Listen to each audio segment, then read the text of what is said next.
واعتصموا بحبل الله جميعا ولا تفرقوا واذكروا نعمة الله أنقذكم منها كذلك يبين الله. İçinizden hayra çağıran, iyiliği emredip kötülüğü men eden bir topluluk bulunsun.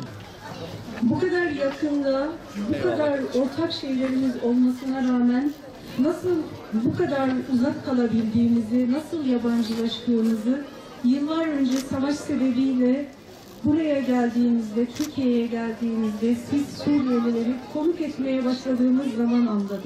Beraber sahadaki böyle güzel vakıflarla, derneklerimizle, kurum ve kuruluşlarımızla ülkemizin dört bir yanında yaymaya ve çalışmaya gayret göstereceğiz inşallah. Bugün dünya üzerinde 71 milyona yakın insan ülkesini, memleketini terk etmiş.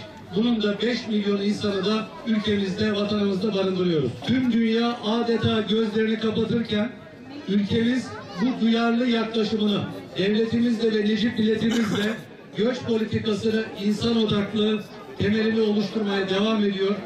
İster göçmen olsun, ister yabancı olursun, ne olursa olsun insan odaklı olarak insani değerleri göz önünde bulundurarak tüm sorumluluğumuzun, bilincimizin farkındayız.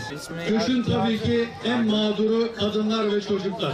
Göç öyle bir şeydir ki ve göçün içindeki kadın öyle bir yer edinir ki kimi zaman kendi elinde olmadan göç eder, kimi zaman mecburi olarak göç eder, çocuğunu, eşini, yakınlarını kaybeder.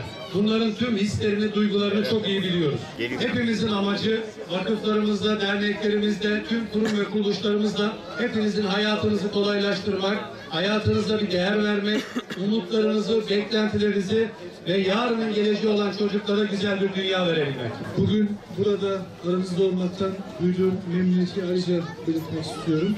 Sizler Suriyeli kardeşlerimiz yaklaşık olarak 7 yıl önce ülkelerinde çıkan savaş neticesinde أنتم السوريين منذ 7 سنين بسبب الحرب التي تدور الحرب الطاحنة في سوريا جئتم إلى هنا. Mecburi olarak savaştan kaçmak adına bir göç hareketi başlamış ve ülkemize sığınmışsınızdır. Bu bağlamda ülkemiz sizleri bir kardeş bilerek, kardeş ülke bularak gönlünü sizlere açmıştır ve açmaya devam etmektedir. Toplumsal kararlarda inisiyatif alan Anadolu kadını, bakanın ve akleden kalbin timsali olmuştur. Ülkelerimizden biri olan Osmanlı'nın kuruluşunda Bağcılar Ruhum olarak büyük bir sorumluluk üstlenen kadınlarımız, bugün de yeni Türkiye'nin inşasında aynı bilinçle sorumluluk üstlenmektedir.